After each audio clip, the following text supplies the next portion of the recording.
Welcome to the Painless Flipping Podcast, where we talk about how to get into real estate the painless way. I know, guys, if you're trying to get into real estate, it can be difficult, it can be painful, but our goal here on this podcast and everything I do is to take away that pain, help you out, because this is Nathan Payne. So, guys, right now we have Nick. He is the DIY homebuyer guy, the Homebuyer Academy. He's got a school. He's helping homeowners buy homes without freaking buyer's agents. Who needs a buyer's agent anymore, right, Nick? That's exactly right, man. The times they are a-changing, as Bob Dylan said, and I couldn't be more excited about the future of home buying and want to bring that change about as quickly and painlessly as possible. Let's dive right into it, man. Tell me a little bit about who you are in like 60 seconds, and let's just dive into like how this happened, how you got into what you're doing. Yeah, for sure. So I got into real estate about 5 years ago, mostly because I wanted to be a real estate investor doing fix and flip, short-term rentals.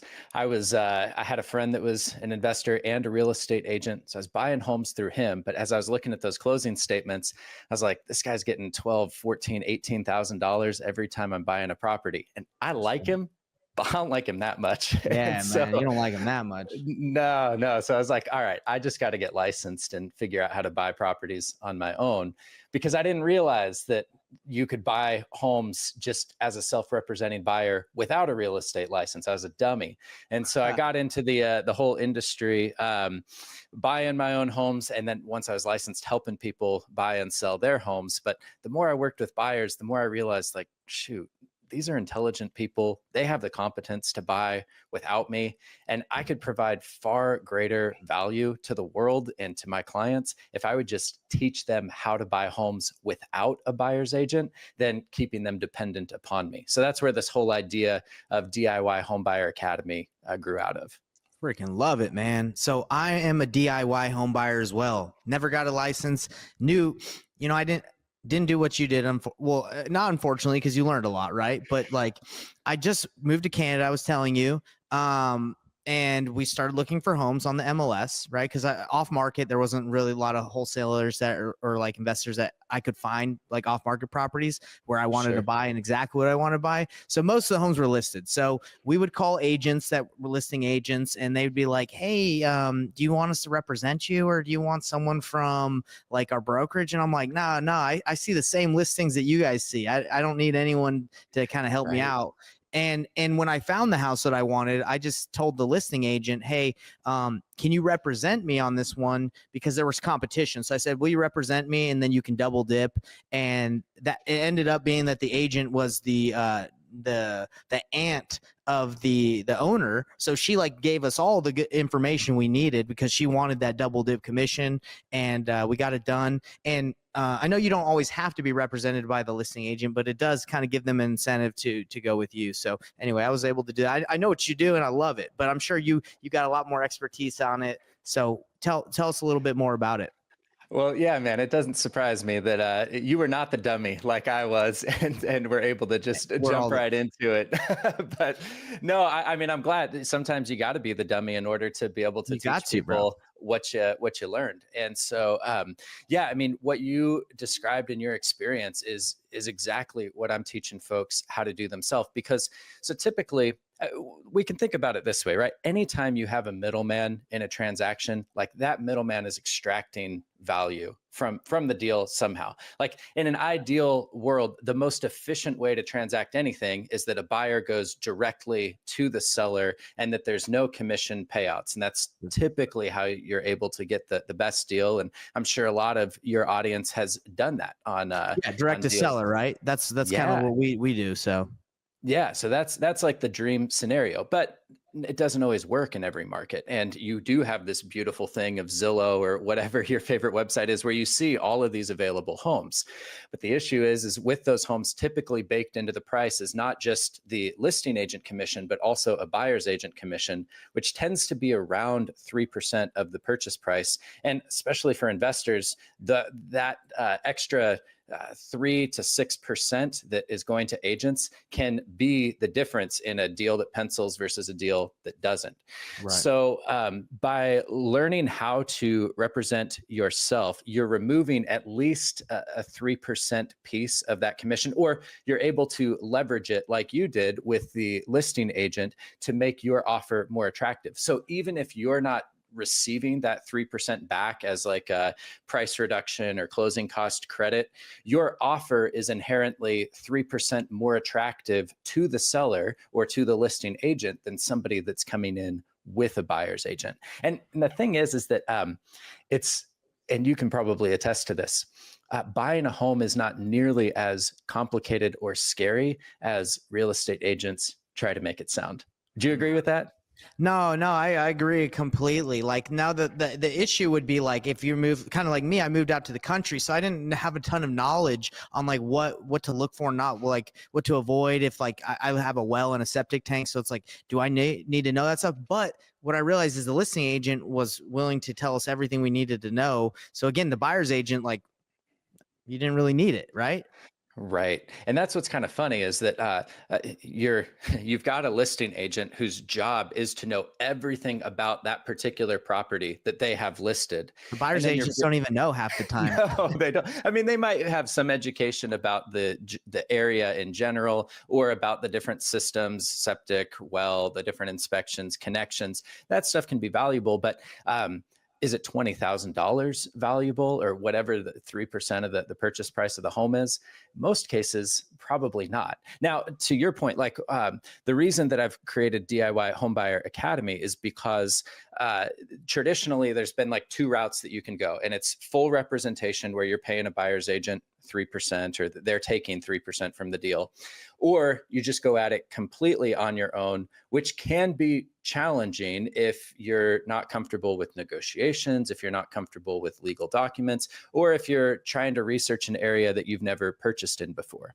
Right. So I was like, there is a missing middle here where somebody who has the competence and drive to represent themselves, but they just need a bit more confidence and education. Where are they going to get that confidence and education? It's like, well, that's where I can build out an academy where through pre-recorded courses, I can teach people a lot for free. But then once you're actually ready to pull the trigger on something and you need somebody to help you put together a comparative market analysis, or you want somebody to bounce ideas off of when it comes to negotiation strategies or to review an inspection report, you have a real estate professional, but my outcomes are not tied to like, I'm not incentivized to pressure you towards moving forward or rushing a purchase like a buyer's agent is, because they're paid on commission and only get paid when you buy a home.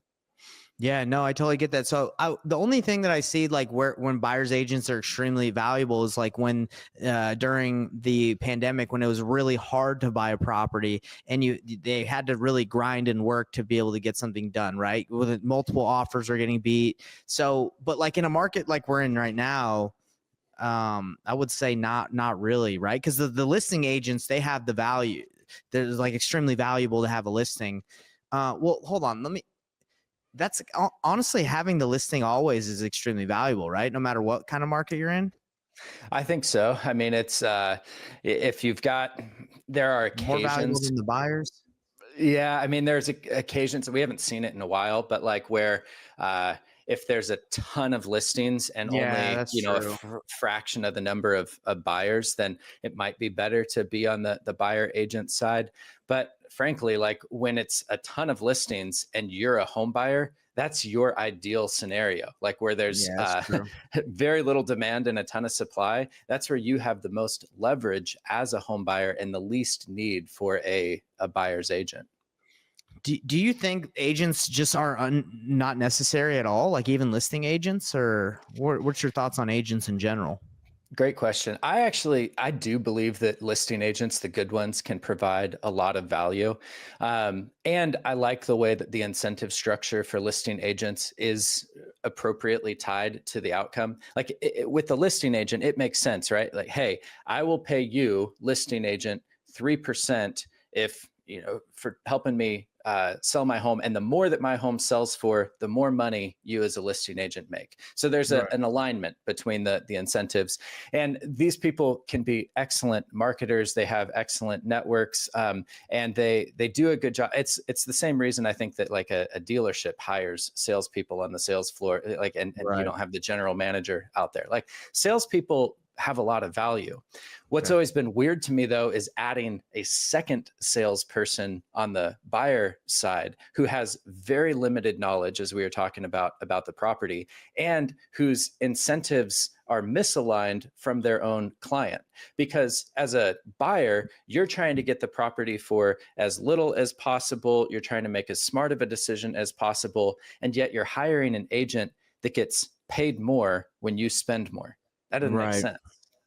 Yeah, it doesn't really. And the way with technology, the way it is right now, and like people getting good at like being able to use the internet again, I Right. think buyers agents again will become obsolete or unnecessary.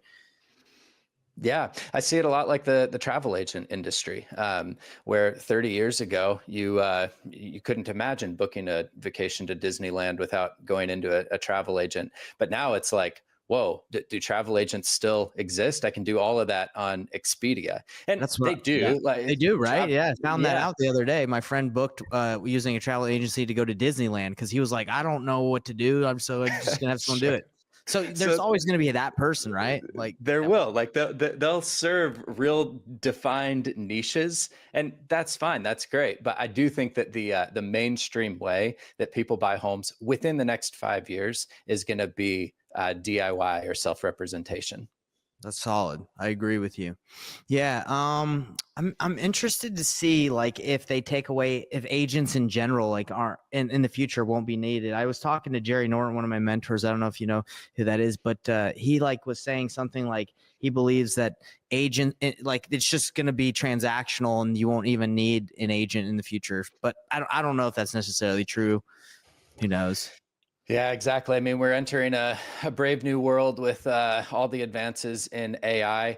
I just think that it's all going to change. The thing that's kind of crazy is just real estate is tends to be so highly relational, as I'm sure all of your audience knows. Like those human Yeah, to human connections and the connections that you're so able to true. make with a seller, that's typically where you're able to strike and negotiate the very best deals.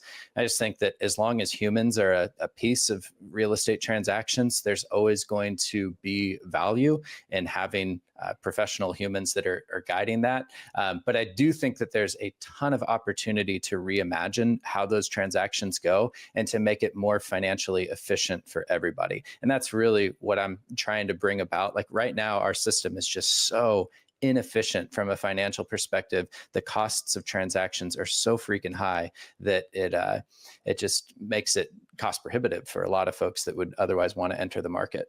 No, and that makes complete sense. So tell me a little bit about where people can find you and what they're going to get out of it. Like if they Yeah. reach out. Yeah, absolutely. So the thing I'm most excited about, I've got a community, a free community on the School platform. So you can go to school.com/DIY homebuyer. Join the free community there. There's a forum where you're able to engage in real time with other DIY homebuyers, asking your questions, sharing your experiences. I've also got a free course there that just covers the essentials of the home buying process. So it's about 5 hours of content, bunch of downloadable resources, but you can just go through it as things are relevant to you. So I'm really excited about that offering and totally free for folks. So do join us there. And then if you want more focused, like coaching through this, you've got a very particular deal that you're looking at, or it's like, hey, the course gets me 85% of the way there, but there's just this little gap. I don't want to hire a full agent. I just need somebody to give me the confidence to get through it successfully. That's where I offer one-on-one coaching. And if that's something that you're interested in, let's set up a call and we can talk about how to tailor that to your exact needs. That's awesome. That's definitely very useful because a lot of people are going to have questions on specific deals that they don't know what to do. But no, that's awesome. So where do you see this going? Where do you see your Home Buyer Academy going in the next year or two, 5, 10 years? Yep. What's your vision for it? Yeah, man. Dude, I'd love to be like looking back as kind of the granddaddy of the guy that helped change the way that we think about transacting homes. And That'd be awesome. the ultimate dream, and if somebody steals it, I'll come after you. But the ultimate dream is to create like the TurboTax residential real estate transactions. So, you can go to H&R Block and sit down with a CPA. You could download all the tax forms off of the IRS, or you can use TurboTax and walk through the whole filing your taxes pretty easily. I think that there's an opportunity to do a similar thing in the real estate space, where you've got guidance, as much human interaction as you need, but nothing more to make it as efficient as possible. Yeah, it makes sense, right? Well, awesome, man. Is there any advice, anything you'd like to leave with everyone before we wrap up? Dude, real estate is where it's at, and I know that there's all kinds of sexy asset classes out there. We see Nvidia and we see Bitcoin and all those cool things popping off, and that's fine if you want to diversify. But real estate is the thing that we've been trading since before the dawn of time. Essentially, it's something that we're going to continue to invest in and find really great value in long term. There's increasing demand. We need more housing. So, just as an encouragement to your audience, everything that they're wanting to do as real estate investors, don't get discouraged by current market conditions. Hang in there. It's going to be worth it long term. I've never met a single person that's been in the real estate game long term that looks back with regrets. 100%. One thing I do see that they do regret, though, is if they don't keep their properties. A lot of them are like, man, I shouldn't have sold that thing, right? A lot of people. So true. So they don't regret Yep. that they're in it long term, but they're like, man, I wish I would have kept that thing. And we've all seen that, right? Like, I'm sure you sold properties. I've sold stuff where I'm like, man, if I still had that thing, oh, yeah. Every one of them, actually. Right? Like everyone, if you could keep them all, but then you're like, well, that money that I got helped me to do this. So anyway, well, thanks for coming on, man. I appreciate you on here. And everybody that's listening to this, please go check out his school community. Whether I think everybody should learn how to be a DIY home buyer, no matter if you're, in real estate or not. Like you should do it. Well, especially if you're not in real estate, you should definitely check it out. But if you are in real estate, learn how to do it. And if you like this episode, please like, subscribe, and do all the nice things. If you're watching this on YouTube, subscribe and hit the bell icon. If you're on the podcast, give us a follow and leave us a good review. And do you have a podcast, by the way? Maybe we can send people your way. I do. DIY Homebuyer Podcast. So check that out. And check out his podcast too, everybody. Dang. All right. All right, everybody. Peace out. Hey, everybody. What's up? It's Nathan Payne. And for the first time ever, we just released this insane training bundle that has literally everything that I've learned from doing a combined 4,000 deals in real estate, all from starting with absolutely no previous business background experience or any real estate experience. Plus, there's over $19,000 worth of free gifts that we're throwing in, all for an insanely low price. If you want to get your hands on this, be sure to click the first link on the description below right now.